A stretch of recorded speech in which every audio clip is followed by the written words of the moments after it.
Occult really means it's too dark to see. The ancients understood things in an intuitive way. They didn't have a kind of scientific procedure. They put together pictures of the world that served, and some of those pictures required leaps of understanding. Those, I think, are what led to what eventually we called occult magic.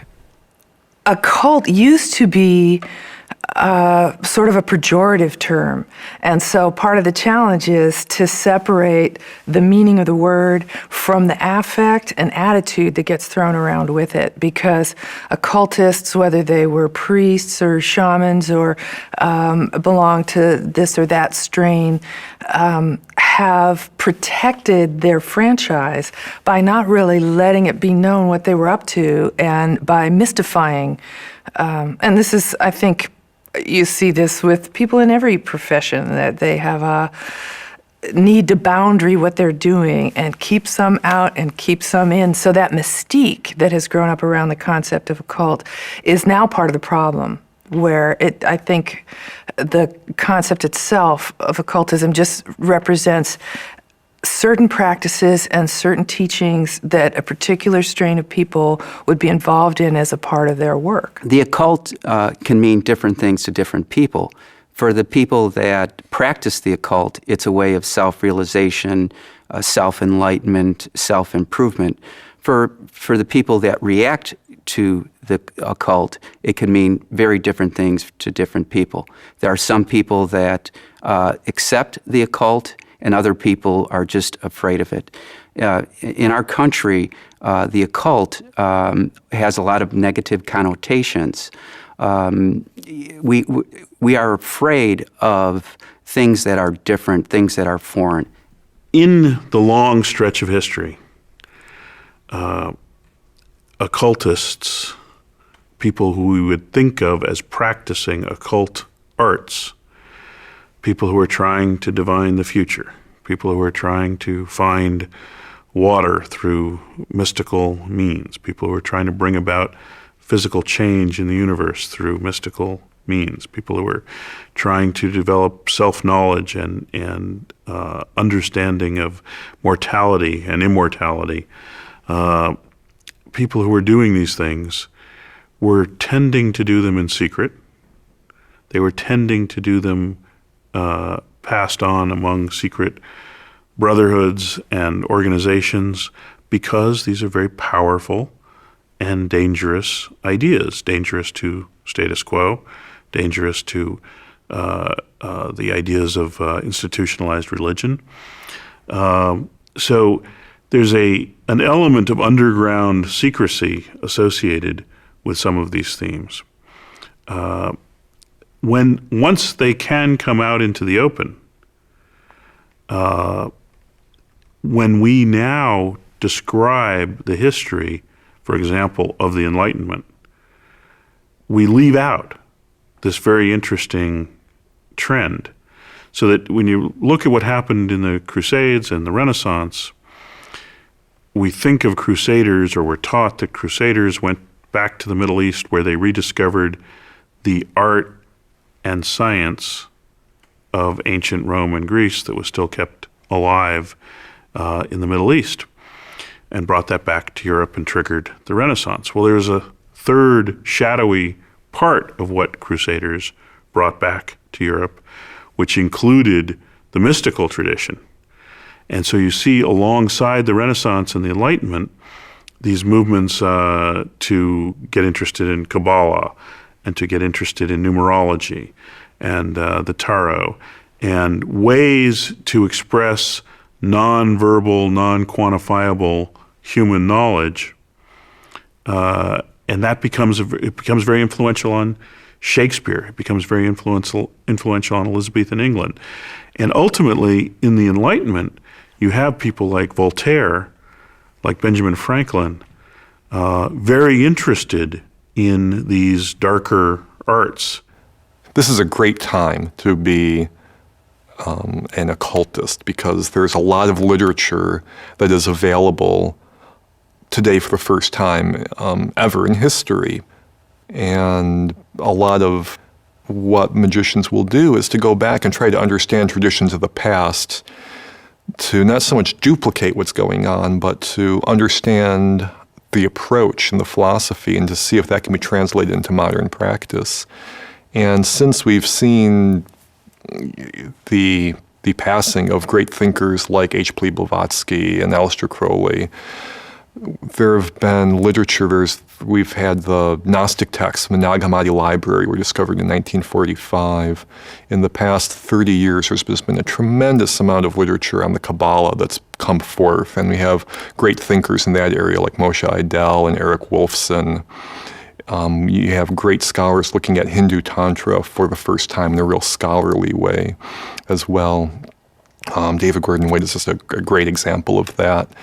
And actually in academia, for the first time, like the past 5-10 years, it's fairly recent that the academic study of the practice of magic has become acceptable. It used to be that magic was looked at as being an aberrant sort of behavior. It was a superstition, but it wasn't religion, and it was kind of sneered. It was the poor stepchild of religious studies. And the study of magic has now come into a field of academic and historical study of its own.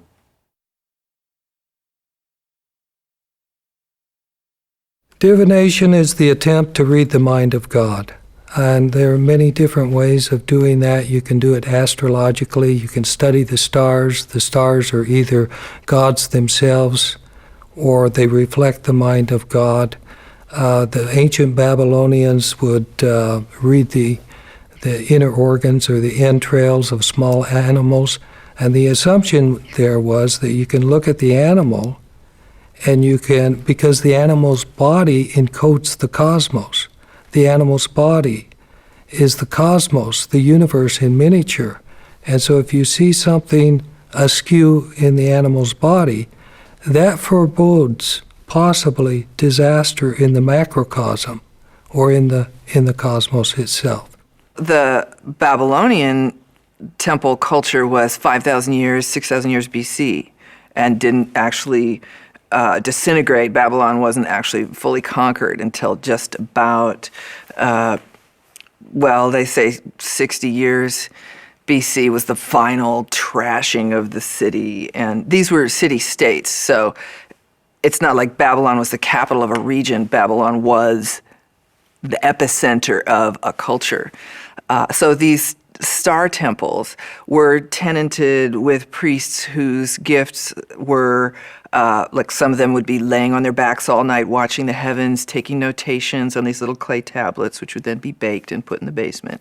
And when the archaeologists discovered this cache of thousands of years of astronomical observation, that was when we started to be able to have things like a space program and real updated ephemeruses and stuff. It's really because of this very scientific point of view that the Babylonians had that we get to correct our sense of things, all the way backwards in time. And that's why we can now project forwards in time, because we have this thousands of years of records. And this is why NASA can do what they do now, is because they rest on the Babylonian accomplishment of learning to witness the heavens and the movements. If you look at Ptolemy, who lived about 150 AD, he was a very profound astronomer in some ways, but he also had astrological beliefs. And he was a profound mathematician. And so for me, the distinction is not that clean. The distinction goes back to the divide between the organic universe and the mechanical universe. Modern astronomers don't go in the direction of an organic universe. I mean, we can see this, think about Star Trek. Here's Captain Kirk. He's voyaging through the cosmos. He has all kinds of wonderful adventures. But as you follow the story, you never get the idea that Captain Kirk and his crew are moving into deeper understandings of God. That there's a spiritual element to their adventures in the universe. And what you have to do is contrast that to somebody like Dante, who lives about 1300, under the influence of Aristotle, And think about his Divine Comedy, where he begins at the center of the earth, the belly button of the cosmos, and then he voyages outward, and as he moves from one planetary sphere to the next, he's drawing closer to God until he gets right at the edge of the cosmos, and that's where he has his beatific vision. But the universe for Dante is alive, and it's responsive to God.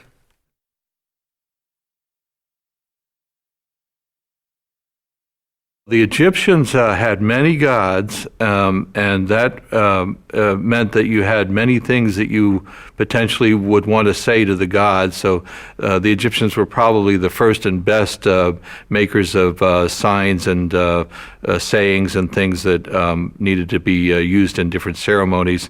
And they would make the wax effigies of their enemies and then melt them, and that would ensure success in battle, things like that.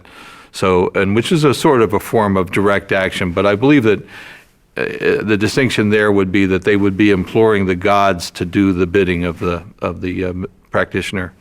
Egyptian magic assumes an organic universe, and a universe in which miraculous or magical possibilities can be realized, because all aspects, all parts of the universe are alive and in touch with each other. And so, for example, if I draw an eye on the coffin of a loved one, that eye will allow the deceased loved one to see beyond the grave, because the eye and the image of the eye are sympathetically connected. And therefore, the image of the eye can activate the optical powers of the eye of the deceased. The Egyptians were very much into what I think of as the like principle. So if something looks like something else, it can substitute for that thing. And therefore, if you have something that looks like a servant, say, you can put that you can take that little figure and you can put it in the coffin of the deceased, and that figurine will travel with the Egyptian to the next world. The Egyptians believed in the casting of spells. Incantations were important because sounds were important.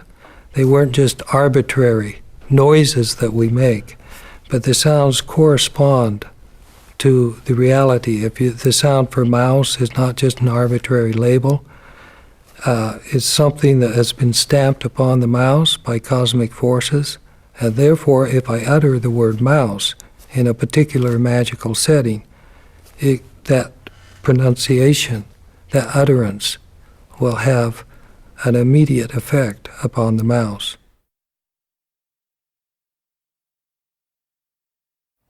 For me, as a psychologist, I think there's very little to be gained about the way the mind works by studying everyday consciousness. What happens when we get up, brush our teeth, and go to work and come home and go to bed is not interesting. It doesn't really tell us anything about the way the mind works.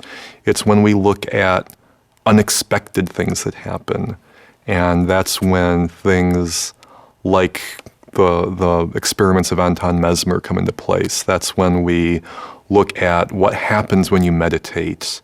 And it's how is it then, if we define personality as being these stable characteristics, there are people who can have a transformative religious experience and have their personalities change in an instant.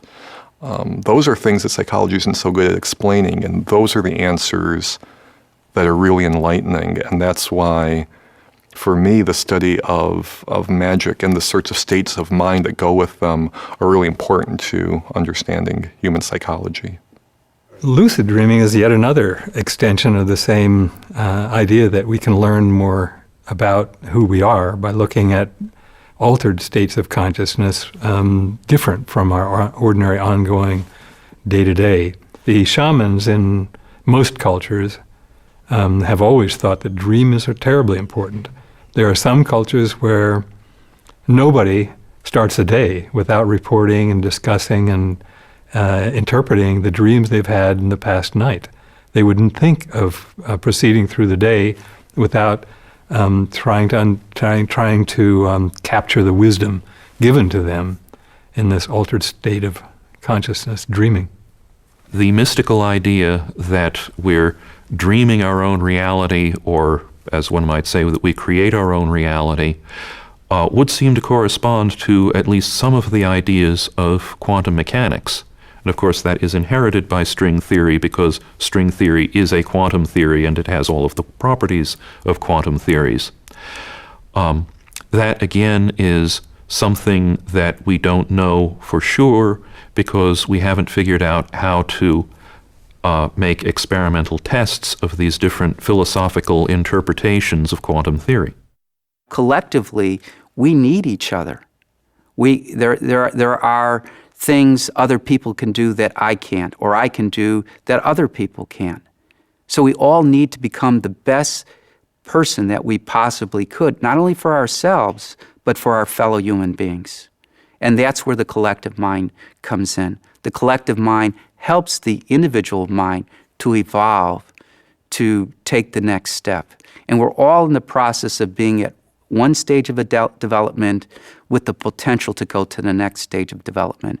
And oftentimes, what it takes to make that leap from the current to the next stage of development is information contained in the collective mind.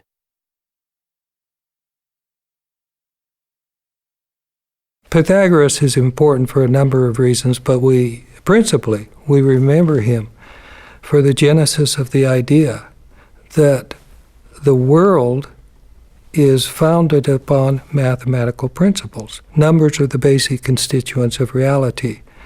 And the parallel idea is that God is a mathematician. And so, if you want to rethink the thoughts of God at the creation of the world, you study mathematics. That's why Plato, in his academy, he has a sign above the school that says, "Let no one ignorant of geometry presume to enter herein," because that's the first step if you want to understand the world, the mysteries of creation.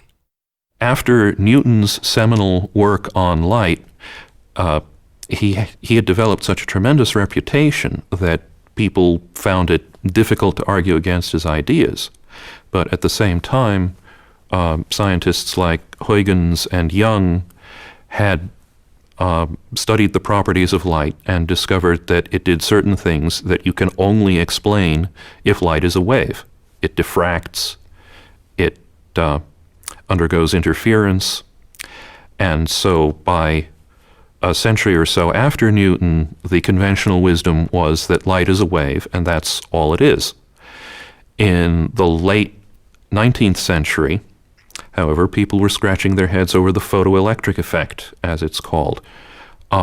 If you shine a bright light onto a piece of metal, it'll knock electrons loose.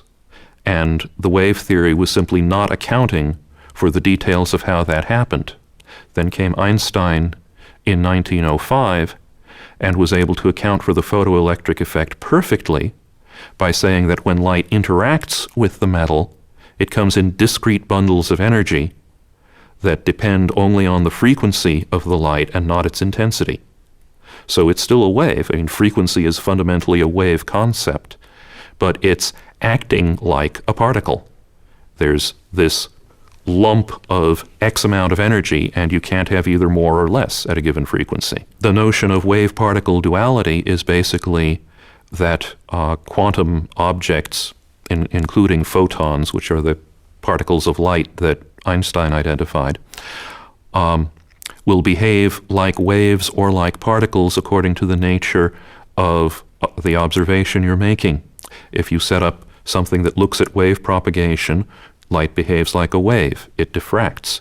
If you're setting up something that involves interaction, being absorbed or emitted, light acts like a particle. It only comes in discrete bundles. That leads directly into the basic ideas of quantum physics, and this wave-particle duality is essential to quantum physics. And the implications of that in full, you can write books or have 10-hour lectures on that topic. Einstein did everything in his head, and he called his experiments thought experiments. Einstein was famous for saying imagination is more important than facts. So at one time, there was a fact that we'd never been to the moon, but scientists had the imagination that we could put a human being on the moon, and we did. So it's a fact right now that we don't have a cure for cancer, but we have imaginations that can develop a cure for cancer. So Einstein is right. Imagination is more important than facts. Thomas Edison worked the same way. Edison always kept a cot in a laboratory. He'd hold a ball bearing in his hand, and if he fell asleep, the ball bearing fell out of his hand into the metal bucket and woke him up. So Edison, the genius, invented a method to invent with. Edison realized that he was most creative, he was most imaginative when he was laying on the cot. And when he'd lay on his cot, he would just think of new experiments to perform, or he'd think at how he can improve or make the experiment that he was working on work. The basic idea behind string theory is that instead of modeling particles as ideal mathematical points that have no extension in space, you treat them instead as being something that has length but no other dimensions. And so we call them strings because that's the closest analog in our experience to a one-dimensional object. Simply giving them length instead of insisting that they exist at a mathematical point lets you avoid many of the problems in other quantum theories of gravity. And in fact, the current hot research in string theory seems to involve extensions of the string concept into giving things more dimensions. People originally talked about membrane theory when you expanded from one dimension to two, and then they shortened that to brain theory, which has some awkward phonetic associations. You know, I think of Johannes Kepler. He lived about 1600. He's often called the father of modern astronomy because of his three laws of planetary motion. 1600, he made a statement I think is very intriguing. He says, "I'm going to stop thinking of the universe as a divine organism, and I'm going to start thinking of it as a machine."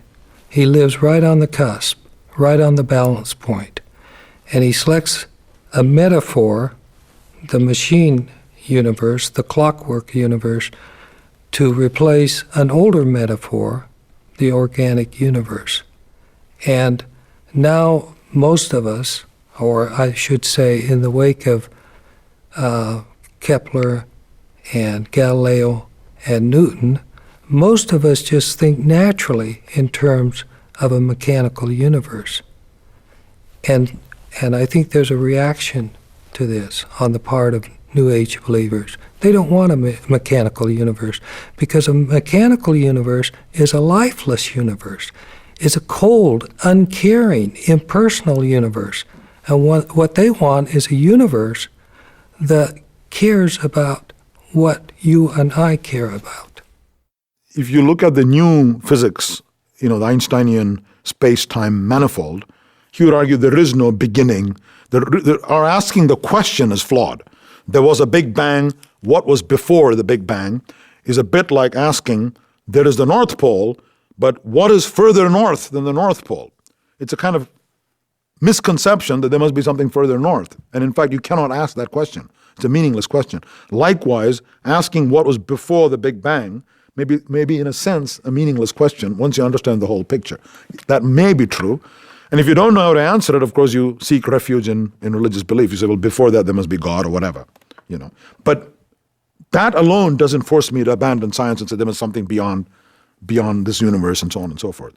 But you always say, well, as I said in the beginning, as Bertrand Russell said, that there is something rather than nothing is the greatest mystery of all. And there you can start invoking who knows what. You can say, why are we here? These are the questions that science can't deal with. Why me? Why here? Why now? Right? There's an objective world with lots of people wandering around. But why is this world being seen from this vantage point? That special vantage point that I call me, that arrives briefly on the scene and then vanishes. It's called life. And that here, me, and now is not explained by science. One of the reasons that New Age ideas are so popular is that there's an increasing recognition that we're living at a crucial time, a critical time. There are problems that probably most people are beginning to recognize, and maybe larger numbers are acknowledging problems having to do with the environment, with what we're doing and how we're contributing, and asking the questions, what can we do? So then one of the best aspects of the New Age point of view is that we have to be respectful of the world, the only world, as Buckminster Fuller called it, spaceship Earth. We're the pilots and the yeomen in a very compact and very densely packed ship. So the New Age effort to reconnect to the environment is a kind of return to how we were created in the first place. We grow out of the earth, and the New Age recognition is that we need to somehow reconnect to the earth.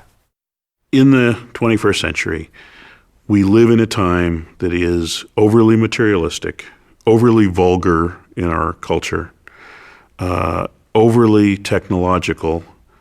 We love all our technical tools and our gadgets, but we are surrounded constantly by electronics and our interaction with electronics, and we are obviously and visibly losing something of the connectedness and communication with human history, with community, with each other.